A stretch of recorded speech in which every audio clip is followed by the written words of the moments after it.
السلام عليكم ورحمة الله وبركاته على كل الناس الطيبة وكل الناس اللي قلوبها صافية وجميلة زيكم حبايب قلب ان شاء الله. النهاردة هنعمل معانا ايه الوصفة بتاعتنا اللذيذة دي، طاجن الجمبري بالخضار المشكل. مكوناته ايه معانا؟ هنا فلفل الالوان المشكل الاخضر والاحمر والاصفر مقطعاه طرنشات كده زي ما انتوا شايفينه، ومعايا هنا الخضرة مشكلة بقدونس وكزبرة خضرة، ومعايا الكرفس طبعا، وهنا حبايبي التوم حط عليه الملح وفلفل اسمر، ومعايا الكمون وحط عليه شويه زيت زغنطاطين كده، ومعايا الجمبري كيلو من الجمبري بصوا منضفاه وشايله سلسله الظهر منه كله، ومعايا بصل حبايبي وليمون وبابريكا وفلفل وكمون ان شاء الله. جبنا حبايبي هنا معانا 2 طاجن، بس الطواجن حجمها يعني صغنن، فايه هنعمل اول طاجن معاكم قدامكم، تاني طاجن ايه هنعمله برضو. هنا معايا هنا شوية فلفل، بسم الله الرحمن الرحيم،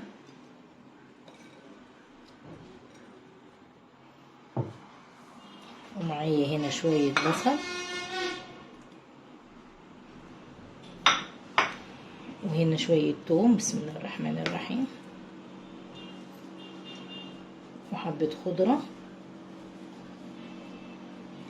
هنقلب بقى كله كده مع بعض.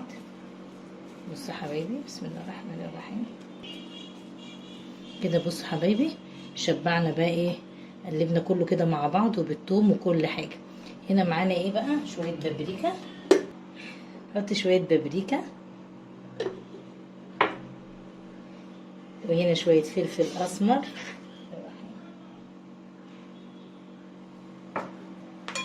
وهنا حبايبي شويه كمون.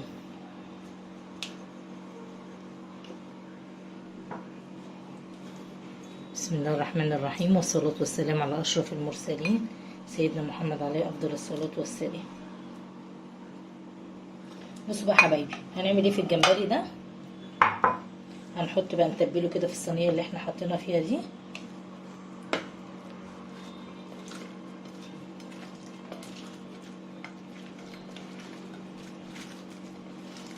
ريحته أصلا هو ني زي العسل. بسم الله الرحمن الرحيم.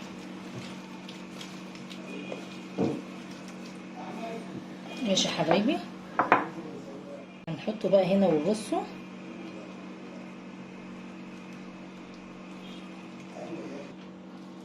كده حطينا ايه معانا ايه، يعني يعتبر نص الكمية. بسم الله الرحمن الرحيم، هنقلبه بقى مع بعض. بصوا يا حبايبي بسم الله الرحمن الرحيم، يا رب بس كده تكونوا شايفين. بسم الله.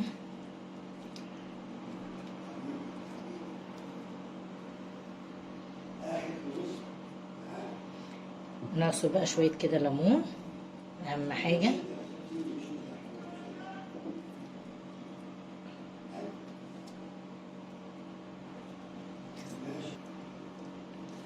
نعصر ليمونة تانية، اهم حاجة الليمون بقى في السمك ده وحلاوته.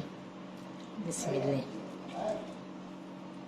وهنحط حبايبي شوية زيت بسم الله الرحمن الرحيم على الوش كده كده حبايبي. خلصنا معانا الطاجن الاولاني خلاص يا حبايبي. كده هنحطه ايه ان شاء الله، هنغطيه بورق فويل وهنحطه في الفرن باذن الله، مش هياخد معانا 10 دقايق. كده حبايبي خلصنا معانا طاجن الجمبري، عملناه في 2 طاجن زي ما انا قلت لكم اهو. الريحه تحفه تحفه تحفه، والطعم اكيد جنان ان شاء الله. اللهم صل على سيدنا محمد. بصوا الجمبريه معايا سليمه ازاي، ريحتها بقى ما اقولكمش بقى، خلاص الواحد جاع. معانا طبعا الجرجير الاخضر كده، ويلا بينا نروح ناكل مع بعض ان شاء الله بقى. انا ان شاء الله لو عجبكم الفيديو ده ما تنسوش اللايك، ما تنسوش الاشتراك، ادخلوا على قناه ست الدار نوروني، وباذن الله اشوف وشكم بخير في فيديو جديد، والسلام عليكم ورحمه الله وبركاته.